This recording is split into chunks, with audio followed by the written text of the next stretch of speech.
দর্শক মণ্ডলী আসসালামু আলাইকুম।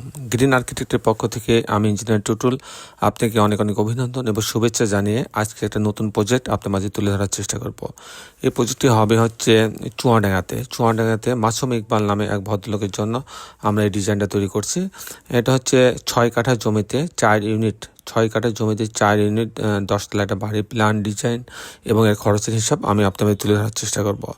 চমৎকার কম্বিনেশন করে এই ডিজাইনটা তৈরি করা হয়েছে। আপনারা জানেন যে আমাদের বেশ কিছু অভিজ্ঞ আর্কিটেক্ট আছে, সিভিল ইঞ্জিনিয়ার আছে, তাদের সমন্বয়ে মূলত আমরা ডিজাইনগুলো করে দিয়ে থাকি। আমাদের দেশে বিদেশে যে অগণিত ভালোবাসার মানুষ আছে তাদের চাহিদাগুলো অনুযায়ী আমরা ডিজাইনগুলো করি বাংলাদেশের প্রত্যেকটা জেলা উপজেলাতে, গ্রামগঞ্জে। তো দর্শক মণ্ডলী, আমি ইঞ্জিনিয়ার টুটুল আছি আপনার সঙ্গে। আমি কিছুক্ষণের মধ্যে এই বাড়িটার আর্কিটেকচারাল ড্রয়িং আপনাকে নিয়ে যাব।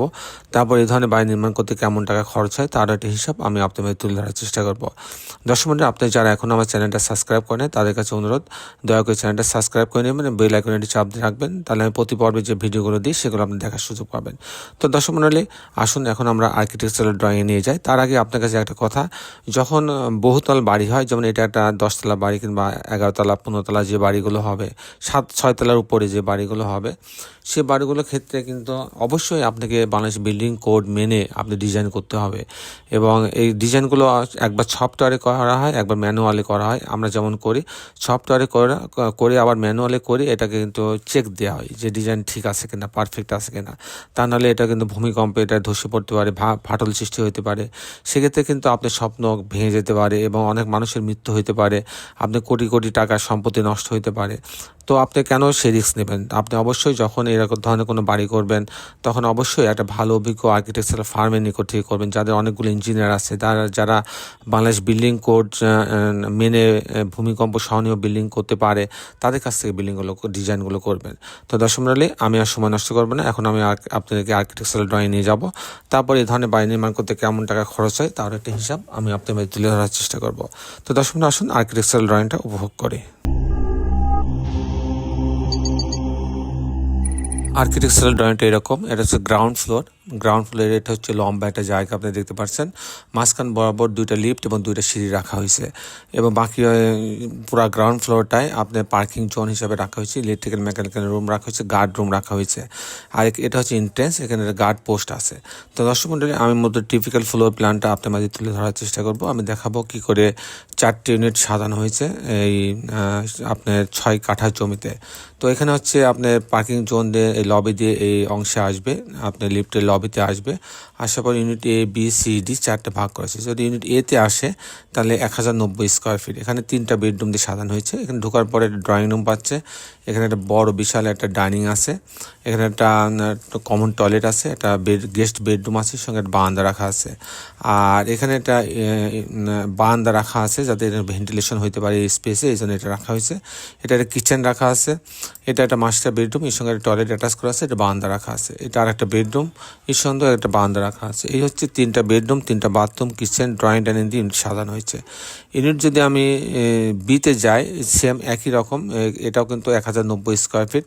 ইউনিট একই রকম বলে আমি এটা দেখাচ্ছি না, আমি আরেকটা দেখাবো। ইউনিটে যদি আমি সি দেখাই, ইউনিট সিতে কিন্তু এটাও কিন্তু 1090 স্কোয়ার ফিট। প্রত্যেকটা আমাদের ক্লায়েন্টের চাহিদা ছিল যে প্রত্যেকটাই 1090 স্কোয়ার ফিট করে হবে। তো আমি একটা দেখাচ্ছি ইউনিট সিটা কেমনভাবে সাজানো হয়েছে।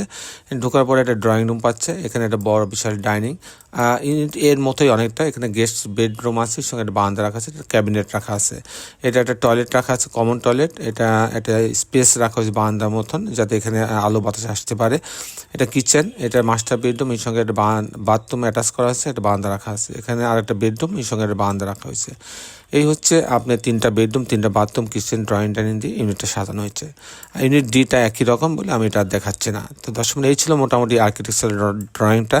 এখন আমি আপনাদের দেখানোর চেষ্টা করব যে এই ধরনের বাড়ি নির্মাণ করতে কেমন টাকা খরচ হয় তার একটা হিসাব আমি আপনার মাঝে তুলে ধরার চেষ্টা করব। স্বপ্নবিলাস, আমি যে কথা বলছিলাম, এই বাড়িটা হবে হচ্ছে চুয়াডাঙ্গাতে। তো দর্শক মণ্ডলী, প্রথম যে খরচটা আসবে সেটা হচ্ছে পাইলিং খরচ আসবে। পাইলিং খরচ আপনার এখানে প্রায় 100 ফিট পাইলিং লাগবে। তো পাইলিং খরচ প্রতি কাঠাতে আপনি 20 লক্ষ টাকা খরচ হবে পাইলিংয়ের জন্য। তারপরে যে খরচটা আসবে ফাউন্ডেশন খরচ, যেটা pile cap, short column, grade beam পর্যন্ত, এই খরচটা আসবে প্রতি স্কোয়ার ফিটে 1200 টাকা।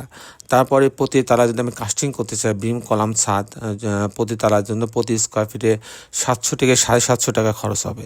আর এই ধরনের বাড়ি যদি আমি কমপ্লিট একটা বাড়ি আমি করতে চাই এবং ছবির মতন লিফট সহ, পাইলিং সহ, ফাউন্ডেশন সহ, কাস্টিং সহ, জানলা দরজা, রেলিং গ্রিল সব সহ যদি আমি এরকম একটা কমপ্লিট একটা প্রজেক্ট তৈরি করতে চাই, তাহলে আমার সেক্ষেত্রে প্রতি স্কোয়ার ফিটে আমার খরচ হবে 2700 টাকা। সেই হিসাবে এরকম একটা বাড়ি 6 কাঠা জমিতে তৈরি করতে, 4 ইউনিটের একটা বাড়ি, 10তলা বাড়ি তৈরি করতে আমার টোটাল খরচ হবে 10 কোটি টাকা। দর্শক মণ্ডলী, এই ছিল মোটামুটি আজকে আমার উপস্থাপনা। আপনি যারা দেশি এবং দেশের বাইরে আমার এই ভিডিওটি দেখলেন, সবাইকে আমি আমার প্রতিষ্ঠান গ্রিন আর্কিটেক্টের পক্ষ থেকে অনেক অনেক অভিনন্দন এবং ধন্যবাদ জানাচ্ছি। দর্শক মণ্ডলীর শেষের বেলা একটি কথা, আসুন আমরা সবাই আমাদের সুন্দর পৃথিবীটাকে সুন্দর রাখার জন্য অন্তপক্ষে একটি করে গাছ লাগাই। সবাই ভালো থাকবেন। আল্লাহ হাফেজ।